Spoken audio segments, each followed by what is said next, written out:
Welcome to Kanishka IAS. ఈరోజు మనము Hindu news పేపర్లో వచ్చినటువంటి ఇంపార్టెంట్ ఆర్టికల్స్ గురించి మాట్లాడుకుందాం. ఇందులో మేజర్గా వచ్చేసి non performing assets of banks at multi year లో ప్రాఫిట్స్ ఆఫ్ అనేది ఈ స్టేట్మెంట్ అనమాట. Union finance minister Nirmala Sitharaman గారు ఇవ్వడం జరిగిందనమాట. ఎగ్జామినేషన్ పాయింట్ ఆఫ్ వ్యూలో మనకు మేజర్గా ఏంటంటే ఎన్పిఎస్ అనేది ఏంటి, ఓకే, ఎన్పిఎస్ అంటే ఏంటి, ఎన్పిఎస్ అంటే ఏంటి అంటే జనరల్గా ఈ లోన్స్ అనేవి మనకు బ్యాంక్స్ యొక్క అసెట్స్ అనమాట. ఎందుకంటే ఇవి ఇంట్రెస్ట్ తీసుకురావడం వల్ల ఇవి తీసుకొచ్చిన ఇంట్రెస్టే మనకు అసెట్ లాగా మారుతుందన్నమాట. అయితే NPS is a loan or advance for which principal or interest payment remained overdue for a period of 90 days అనమాట. ఈ అమౌంట్ కానీ టోటల్ అమౌంట్ కానీ ఇంట్రెస్ట్ కానీ 90 days దాకా కూడా పేమెంట్ చేయకపోతే వాటిని ఏమంటారంటే మనం ఎన్పిఎస్ అంటాము. ఒకవేళ అగ్రికల్చర్ లోన్స్ అయితే వాటిని మనం ఏం అంటామంటే 2 సీజన్ల వరకు ఉంటే వాటిని ఎన్పిఎస్ అంటాం అనమాట. అగ్రికల్చర్ లోన్స్ కనుక 2 సీజన్ల వరకు ఉంటే వాటిని ఎన్పిఎస్ అంటాం అనమాట.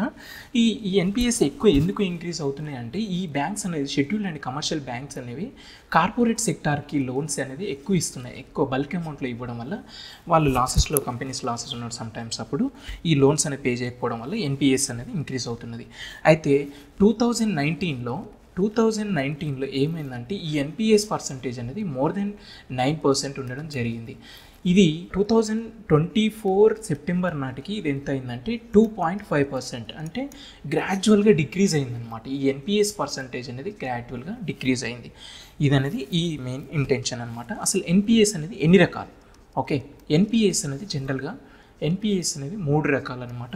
అందులో వచ్చేసి ఫస్ట్ది ఏంటంటే సబ్స్టాండర్డ్ అసెట్స్ అంటే మనకు అమౌంట్ కానీ టోటల్ అమౌంట్ కానీ విత్ ఇంట్రెస్ట్ కానీ రెండు కూడా 12 months లెస్ దెన్ 12 monthsలో కనుక పే చేయకపోతే దాన్ని సబ్స్టాండర్డ్స్ అసెట్స్ అని అంటారనమాట. In case greater than 12 months కనుక ఉంటే దాన్ని ఏమంటారు అంటే డౌట్ఫుల్ అసెట్స్ అంటారు. ఒకవేళ ఇంకా కనుక పెరిగిపోతే దాన్ని ఏమంటారు అంటే లాస్ ఆఫ్ అసెట్స్ అనమాట. అంటే నో హోప్ అనమాట, దీంట్లో నో హోప్ టు రికవరీ అనమాట. ఇవి అనమాట ఇట్లా 3 రకాలుగా ఉంటాయి అనమాట ఎన్పిఎస్. అయితే ఇక్కడ మనం ఇందాక మాట్లాడుకున్నటువంటి విషయం ఏంటంటే నిర్మలా సీతారామన్ గారు చెప్పినటువంటి the gross non performing assets of the scheduled commercial banks where multi year లో 2.5% ఇన్ సెప్టెంబర్ 2024 అనమాట. ఓకే, 2.5% సెప్టెంబర్ 2024లో వచ్చేసి ఉందన్నమాట. దీనికి గల రీజన్స్ ఏంటివి అంటే అసలు ఈ విధంగా తగ్గడానికి రీజన్స్ ఏంటివి అంటే గవర్నమెంట్ ఆఫ్ ఇండియా తీసుకున్నటువంటి మెజర్స్ ఏంటివి అంటే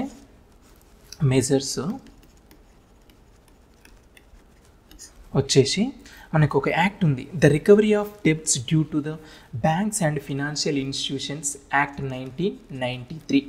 ఓకే, ఈ యాక్ట్ ప్రకారం మనకి ఏం తీసుకొచ్చారంటే 2 ట్రిబ్యునల్స్ ఉంటాయి అన్నమాట.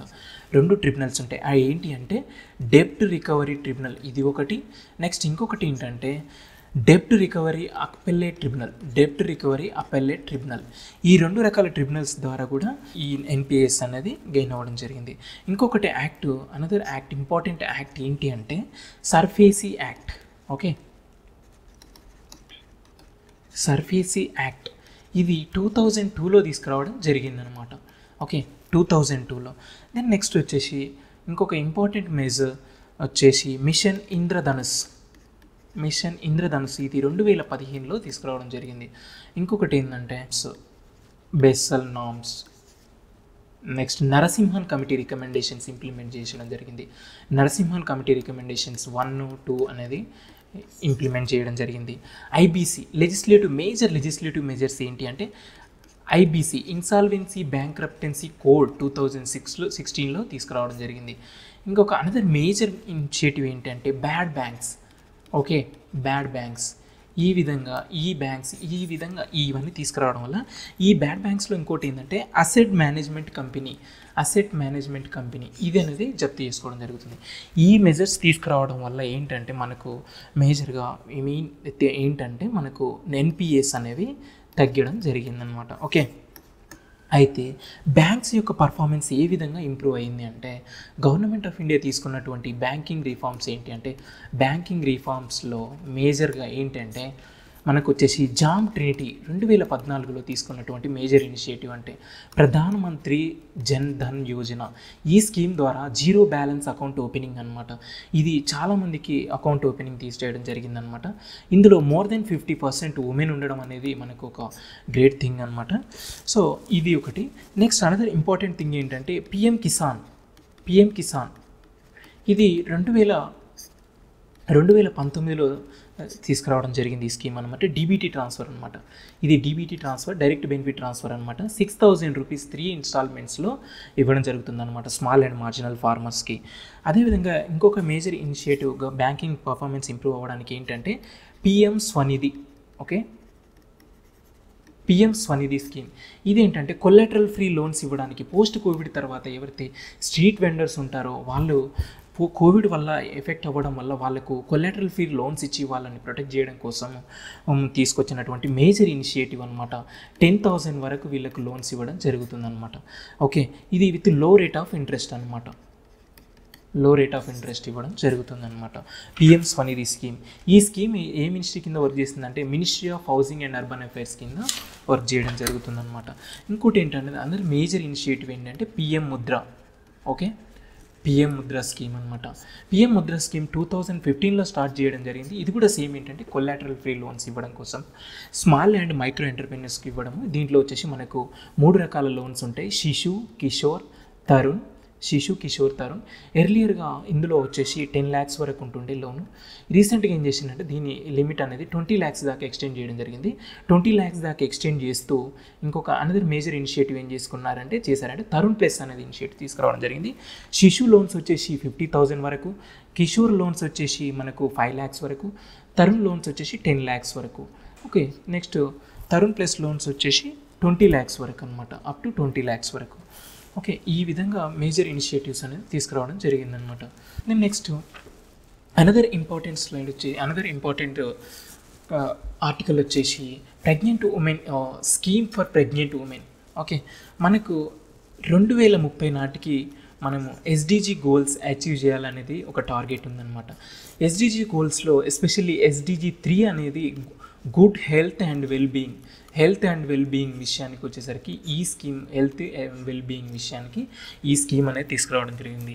ఈ స్కీమ్ విషయానికి వచ్చేసరికి మనకి ఏంటంటే ప్రెగ్నెంట్ ఉమెన్ అనమాట. ప్రెగ్నెంట్ ఉమెన్కి ఏంటంటే ఎర్లియర్గా మనకు అంటే యూపీఏ గవర్నమెంట్ ఏం చేసిందంటే జననీ సురక్ష యోజన స్కీమ్ అనేది తీసుకురావడం జరిగింది.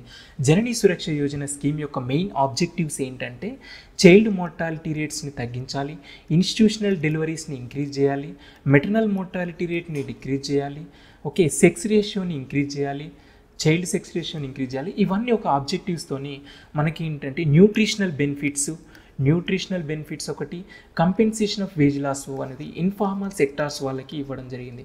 దీని కింద మనకి ఏంటంటే నేషనల్ ఫుడ్ సెక్యూరిటీ యాక్ట్ 2013 ప్రకారము మనకు 6,000 రూపీస్ అనేది ఇవ్వడం జరుగుతుంది అనమాట. డీబీటీస్ డైరెక్ట్ బెనిఫిట్ ట్రాన్స్ఫర్ కింద ఏంటి ఇన్స్టాల్మెంట్స్లో ఇవ్వడం జరుగుతుంది అనమాట. అయితే మనకు ఎన్డీఏ గవర్నమెంట్ ఈ స్కీమ్ని ఏం చేసిందంటే ప్రధానమంత్రి మాతృత్వ వందన యోజన ఇలా చేంజ్ చేయడం జరిగింది. ఈ స్కీమ్ కింద మనకు 5,000 రూపీస్ అనేది ఇన్స్టాల్మెంట్స్లో ఇవ్వడం జరిగిందనమాట ప్రెగ్నెన్సీ ఉమెన్ అండ్ లాక్టేటింగ్ మదర్స్కి. అయితే ఈ స్కీమ్ ద్వారా వచ్చేసి మనకు ఈ 2 చైల్డ్స్కి ఇస్తారు. ఫస్ట్ చైల్డ్కి ఒకరికి మ్యాండేటరీ, సెకండ్ చైల్డ్ కనుక గర్ల్ అయ్యి ఉంటే డెఫినెట్గా మనకు 5,000 రూపీస్ అనేది 3 ఇన్స్టాల్మెంట్స్లో ఇవ్వడం జరుగుతుంది అనమాట. ఓకే, ఈ స్కీమ్ బేస్ చేసుకొని మనకు తెలంగాణలో వచ్చేసి కేసీఆర్ కిట్ అనేది తీసుకురావడం జరిగింది. 2017లో మనకు కేసీఆర్ కిట్ అనేది తీసుకురావడం జరిగిందనమాట తెలంగాణ రాష్ట్ర ప్రభుత్వం. రీసెంట్గా దీన్ని ఏం చేశారంటే mother and child health kit అనేది చేంజ్ చేయడం జరిగిందనమాట. ఈ స్కీమ్ ప్రకారం ఏంటంటే nutritional benefit as well as compensation of wage losses కింద ఎంత అంటే 12,000 రూపీస్ అనేది ఇవ్వడం జరుగుతుంది ఒకవేళ అబ్బాయి పుడితే, బాయ్ పుడితే.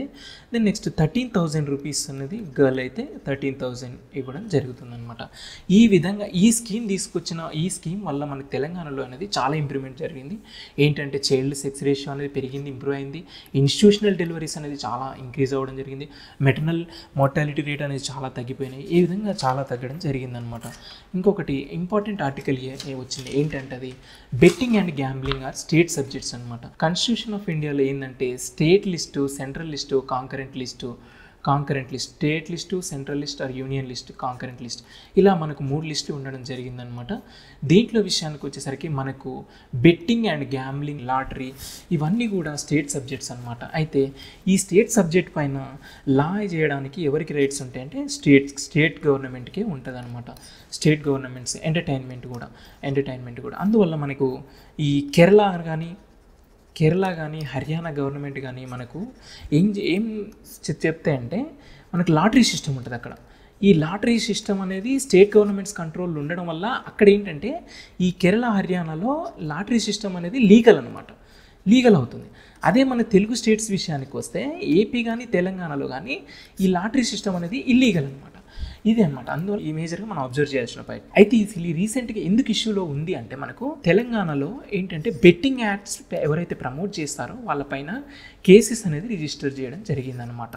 ఎవరైతే యూట్యూబర్స్ ఇంకా ఎవరైతే మూవీ యాక్టర్స్ ఎవరైతే ఉన్నారో వాళ్ళపైన కేసు రిజిస్ట్రేషన్ చేయడం జరిగిందనమాట. అయితే వీళ్ళకి కేసు రిజిస్టర్ చేస్తూ ఇక్కడ సూసైడ్స్ అనేది నెంబర్ ఆఫ్ సూసైడ్స్ ఇంక్రీజ్ చేస్తున్నాయి, ఫ్యామిలీస్ అనేది లాస్ అవుతున్నాయి. ఇలా చాలా ఫ్యాక్టర్స్ దృష్ట్యా ఏం చేస్తున్నారంటే గవర్నమెంట్ ఆఫ్ తెలంగాణ అనేది సీరియస్ యాక్షన్ తీసుకోవడానికి ముందుకు వచ్చిందనమాట. అయితే రీసెంట్గా చీఫ్ మినిస్టర్ కూడా ఏం చేశారంటే అసెంబ్లీలోనే అనౌన్స్ చేశారు ఏంటంటే స్పెషల్ ఇన్వెస్టిగేషన్ టీమ్ అనేది మేము ఏర్పాటు చేయబోతున్నాము. దీని ప్రకారం మేము ఇనిషియేషన్స్ అనేవి చాలా సీరియస్గా తీసుకోవడం జరుగుతుందని చెప్పేసి చెప్పడం జరిగిందనమాట. మనకి ఎగ్జామినేషన్ పాయింట్ ఆఫ్ వ్యూలో ఏంటంటే బెట్టింగ్ అండ్ గ్యాంబ్లింగ్ అనేది స్టేట్ సబ్జెక్ట్స్ అనేది ఒకటి గుర్తుపెట్టుకోవాలి. ఇంకోటి లాటరీ సిస్టమ్ అనేది మన దగ్గర లీగల్ కాదు. ఇంకోటి ఆన్లైన్ గేమింగ్స్ ఇవన్నీ కూడా మన తెలంగాణలో జియో ఫెన్సింగ్ పాలసీ అనేది ఒకటి తీసుకురావడం జరిగింది. ఈ టెక్నాలజీ యూజ్ చేస్తూ ఏంటంటే మనకు ఈ బెట్టింగ్ అండ్ గ్యాంబ్లింగ్ కానీ ఆన్లైన్ గేమింగ్ కానీ రమ్మీ కానీ ఇలాంటివి ప్రొహిబిట్ చేయొచ్చు అనేది ఈ విధంగా తెలుసుకోవచ్చు అనమాట. Thank you.